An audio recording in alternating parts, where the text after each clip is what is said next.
Okay. Hi everybody. Welcome to Half Messy Me, where I get to share with you a little bit about me and how I'm messy but intentional, and I have flaws and I'm working on them.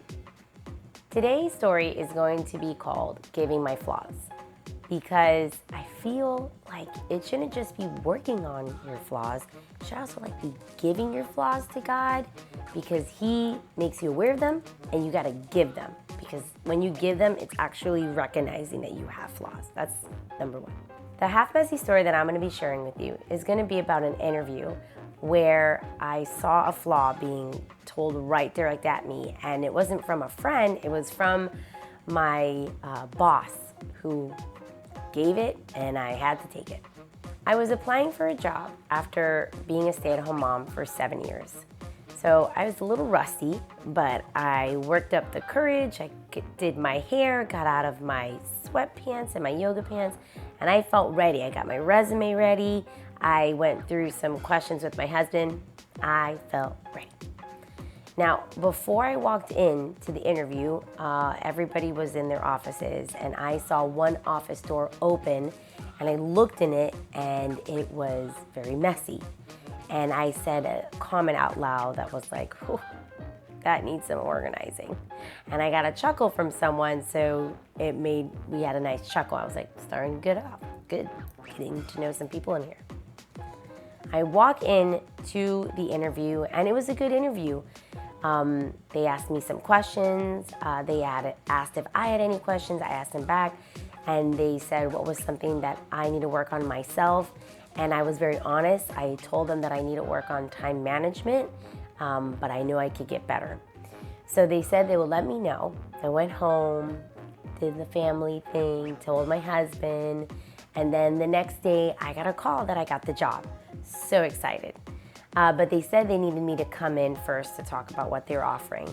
I went in super happy, sat down, had a great conversation, and then basically they said, you got the job, we're gonna start you here, it's gonna be great. I was ready to walk out the door until she said one thing to me. She goes, oh, and one more thing. And I said, yeah? And she said, remember that comment that you made about that office? Well, that's someone who's been working here a long time, and you're new. And I just think you need to have a filter before you speak. I was mortified. Because she was so right, and she had every right to say that straight to my face, because now she's my boss, and yep. And it was a flaw that she pointed out to me. And it's something that I had to admit, yeah, I need a filter when I talk. I have had that told to me by my friends, but in a nice way, and then sometimes I really don't listen to it.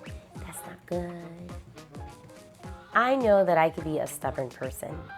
And in fact, if you talk to any of my family members, or even my husband, when they're pointing something out to me, I will give this face of I'm not receiving anything. But I'm actually listening, and then I will take it with me throughout the day and reflect on it. But I never make them aware of that. Whereas at my interview, of course, when she said, you need to have a filter, I said, totally right. Yes, I will work on my filter. Now, I think I should be like that more often, where I am open to people pointing out some flaws.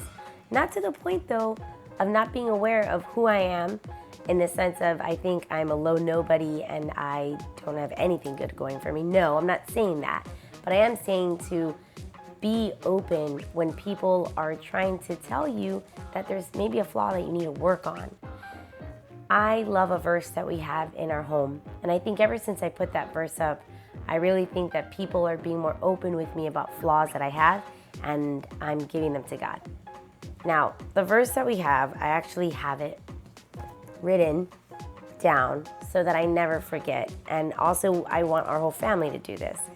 And the verse is Psalm 139, 23 through 24, and it reads, "Search me, O God, and know my heart. Test me and know my anxious thoughts. See if there is any offensive way in me, and lead me in the way of everlasting." I like to have that verse because I always want God to search my heart and to know what is not supposed to be in there. and to lead me to a place where I should have the things that He wants in my heart and take the bad things out. And I think in our generation where a lot of people just like to fluff up each other, it's also important to have people around you that will give you truth, but truth in love. And when they give you that truth about maybe your flaws, to say, I accept that, and not to be so turned off, because then that person won't want to talk to you about it, and then you're going to just have not a real relationship. So I always want people around me that are going to be honest, but speak truth to me in love. And I have to make sure that when I hear that flaw, that I need to give God that flaw. Besides your friends, for those of you that are married like me, I always think of my husband like a mirror. And I know in all marriages, we should think of our spouse as a mirror. And when they are speaking to you about something, whether it is a flaw or just pointing out something, you could choose to look at that mirror and accept what's being reflected back, or you could look the other way and ignore it. I have learned from others and also from the Bible that you gotta be receptive to that. And I've seen our marriage and myself in our marriage be happier when I am receptive to what my husband is saying to me, and I'm realizing that flaw, and I'm not gonna handle it on my own. I'm gonna give my flaw to God, because there's no way that I could work on that alone. And I thank God that He's there for me to work alongside of me to fixing that flaw and just going towards God's character and not just my own character. So from my half messy life to yours, I encourage you to always give God your flaws.